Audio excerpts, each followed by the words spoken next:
के लिए जो भी हमारे बेसिक स्टैंडर्ड बुक आरओ का वजह से तो मैं लगातार ये चैनल पूरा फॉलो करता था और बल्कि बेल आइकन भी दबाया था ताकि सर मैंने जब 2020 में कंप्लीट हुआ तो मैं 7-8 महीने खुद से पढ़ा, सेल्फ स्टडी किया। लेकिन मुझे कहीं न कहीं एक लग रहा था कि एक माध्यम मिल जाता तो और अच्छी गाइडेंस हो जाती। नमस्कार दोस्तों, यूपीपीएससी डेली न्यूज़ में आप सभी लोग का स्वागत है। दोस्तों, पीसीएस 2024 का अंतिम परिणाम आ चुका है और हमारे सामने शिवम विश्वकर्मा जी हैं, जिनका यूपीपीसीएस में एसीसीटी की पोस्ट पे चयन हुआ है। सबसे पहले तो अपने चैनल की तरफ से इनको बहुत ढेर सारी बधाई व शुभकामनाएं। बहुत-बहुत धन्यवाद सर। अच्छा, आप बताएं हमारे व्यूअर्स को आपका एजुकेशन बैकग्राउंड क्या रहा है? जी। सर मेरी प्रारंभिक शिक्षा जो है ज्वाला देवी सरस्वती विद्या मंदिर सिविल लाइन से हुई है। सर मैंने इंटरमीडिएट में जिले में प्रथम स्थान व स्टेट में मेरा 6वीं पोजीशन थी। उसके पश्चात सर मैंने बीटेक किया एनआईटी उत्तराखंड से सिविल इंजीनियरिंग से।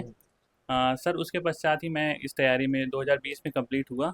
उसके पश्चात मैं इस तैयारी में जुट गया हूँ और सर मेरा प्रीलिम्स के हिसाब से दूसरा प्रयास था और मेंस मेरा पहला था। जी, जी।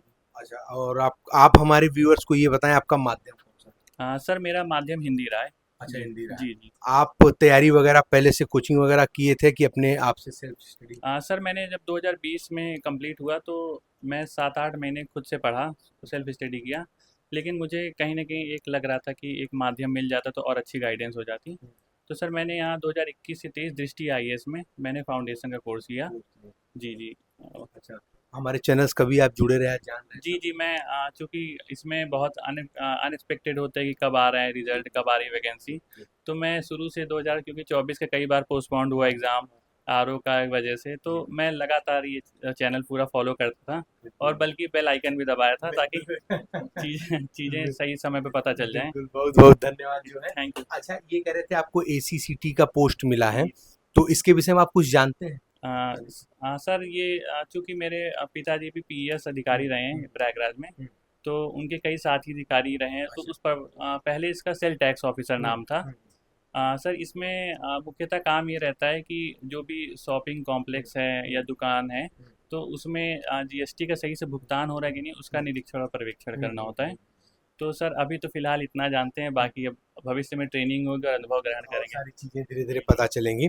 अच्छा, आप हिंदी माध्यम से सफल हुए हैं पहली बार के इंटरव्यू में जो है, तो हमारे व्यूअर्स के साथ में आप अपनी स्ट्रेटजी शेयर करें कि क्या-क्या बुक्स आपने पढ़ी हैं और कैसे-कैसे पढ़ी उसको थोड़ा-सा जी, शेयर जी। करें। सर चूँकि हिंदी माध्यम मेरा रहा है तो शुरू में तो मुझे लगा कि नहीं इस माध्यम से सिलेक्शन रेशियो कम है ये।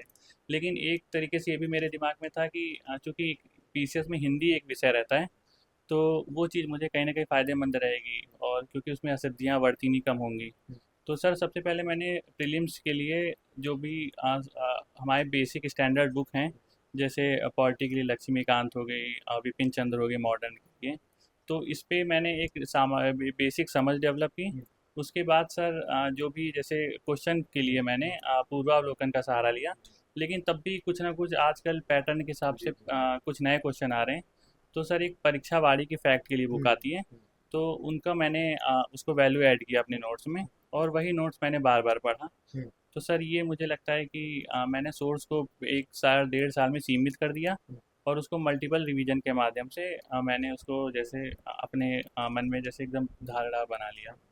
तो उसको नोट बना करके खुद रिवीजन जी, जी, करते जी। हैं। अच्छा, मैंने सर जैसे कोई नोट्स कोई टॉपिक लिया, उसमें जैसे पीवाईक्यू है उसको नोट डाउन किया जो मैं भूल रहा हूँ बार-बार। पीवाईक्यू कितने साल लगाते हैं? सर वही जब जितना पूर्वावलोकन में रहता था अच्छा, टॉपिक वाइज़। हाँ। फिर जैसे सर मैंने टेस्ट सीरीज़ वगैरह दिया, उसमें कोई नया फैक्ट मिला वो भी ऐड कर लिया। कोई बेसिक बुक पढ़ी उसमें मुझे लगा ये इंपॉर्टेंट चीज़ें उसको ऐड कर लिया। तो एक थोड़ा 2-4 पेज छोड़ के एक बढ़िया नोट्स बनाया ताकि मैंने। एग्जाम के कम दिन में उसका जल्द से जी, रिवीजन जी, करते जी। हैं ना। जी, अच्छा, करंट के लिए क्या सोर्सेज आप रखते जी। थे? सर करंट के लिए मैंने जो 2024 में एक कुमार गौरव सर की फूल पत्ती वाली क्लास आती है। जी। सर मैं उसको प्रतिदिन देखता था, उसके नोट्स बनाता था। हम्म, और सर लास्ट में एक घटना चक्र की आती है वो समसामयिक उसको कंप्लीट करता था और घटनासार मैं मेरा 3 अच्छा, था। ये चीज़ है। जी, तो मुख्य परीक्षा के लिए आप कैसे-कैसे मतलब जी। करते चले? सर मुख्य परीक्षा के लिए चूँकि इसमें 8 पेपर होते हैं, तो मैं सबसे पहले दिन से ही जो हिंदी ग्रामर का पोर्शन है, उसको डिवाइड करके डेली 1 से 2 ठीक घंटे है, उसमें समय ठीक है, देता था। ठीक। और बाकी सर जीएस 1 टू 8 के लिए मैंने सिलेबस उठाया, उसमें एक-एक टॉपिक उठाया और उसमें कुछ कुछ चैट जीपीटी से, कुछ शॉर्ट नोट से, कुछ स्टैंडर्ड बुक से एक सर नोट्स बनाया। मतलब मेरा टारगेट था कि 3 से 4 महीने हो जाए कंप्लीट। फिर लास्ट में सर उसी को बार बार रिवीजन किया। जी। चलिए अच्छा, यूपी में पेपर फिफ्थ और सिक्स स्पेशल जो पेपर, इसके लिए क्या क्या आपकी स्ट्रेटजी जी। रणनीति रही? हाँ सर, यूपी पेपर 5 और 6 चूँकि 2023 में नया जोड़ा गया था, तो इसमें बहुत ज़्यादा आपको पीवाईक्यू नहीं मिलेंगे। तो सर इसमें सबसे प्राथमिक काम मैंने किया, सिलेबस उठाया, उसमें टॉपिक वही नोट किया। फिर सर एक पूर्वावलोकन की मेंस की बुक आती है, मैंने उससे शॉर्ट नोट्स बनाया और उसमें जैसे हर टॉपिक के बाद 2-4 पेज छोड़ देता था। और सर मैंने एक ध्येय में टेस्ट सीरीज चलती थी, उसमें 20 पेपर होते थे। तो उनके सॉल्यूशन के माध्यम से हमें जैसे कोई नया कंटेंट मिला तो मैं उसमें ऐड कर लेता था। और कुछ जैसे न्यूज़पेपर के माध्यम से मुझे लगा कि ये कुछ अच्छा लिख सकता हूँ, श्रेष्ठ परंपराएं हो गई, डेटा फैक्ट हो गए। और जैसे उस पिछले साल एक सरकार की 8 ईयर की उपलब्धियाँ आई थी, तो उन सबको मैं उसमें ऐड कर लेता था और फिर उसके पश्चात मैं पूरा कंप्लीट अच्छा, करा। कुछ कठिनाइयाँ आई पढ़ाई के दरमियान अंतिम रूप से चयनित होने में? जी। चूँकि सर मैंने एक अच्छे कॉलेज से बीटेक किया था, तो हमारे जैसे साथ के जो भी हैं बहुत अच्छे 30 लाख से ऊपर के प्लेसमेंट में बेंगलोर वगैरह में कर रहे थे। एक दो सहपाठी हैं, वो 10वीं रैंक पिछले बार यूपीएससी में लाए थे, लखनऊ के रहने वाले हैं। तो कहीं न कहीं एक दबाव था। और जब 2023 में मेरा प्री नहीं हुआ, तो लगा कि कहीं गलत लाइन तो नहीं ले लिया है इसमें, क्योंकि अनिश्चितता बनी रहती है। लेकिन क्योंकि इसके बाद मेरा 24 में ही लगातार चीज़ें होती गईं, तो उस वजह से तो नहीं हुई।